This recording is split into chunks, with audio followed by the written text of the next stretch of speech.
C'est parti.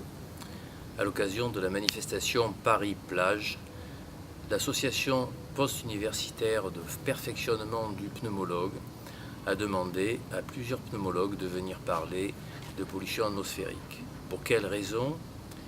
Les pneumologues sont impliqués depuis longtemps dans la pollution, dans l'environnement. En effet, ils voient régulièrement des patients, soit lors des pics, puisque leur pathologie respiratoire va moins bien, soit ils voient les conséquences de la pollution, puisque on sait très bien que ça a un impact sur la santé qui est non négligeable. L'Agence de santé publique France a récemment dit qu'il y avait 48 000 décès liés à la pollution, soit la troisième cause de mort évitable après le tabac et l'alcool. En fait, récemment, on a découvert l'impact notamment des particules fines, car les techniques se sont améliorées, sont beaucoup plus précises.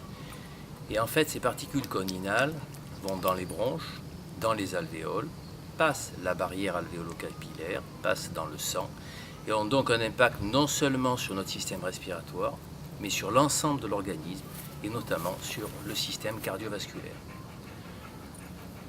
Les pneumologues, donc, je vous le disais, sont impliqués depuis longtemps dans la prévention de la pollution atmosphérique, dans la prise en charge des conséquences de la pollution atmosphérique.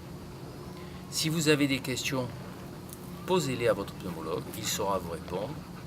Et par ailleurs, dans les petits films que vous verrez, nous avons demandé au professeur Ray-Risson, au professeur Charpin, au professeur Housset, au docteur Le Guillou, qui est le président de l'association BPCO, au docteur Stack, qui est le président des pneumologues, au docteur Sapen, qui est le président de l'association Asthme et Allergie, de venir nous parler de leur expérience et de ce qu'ils savent sur ce sujet.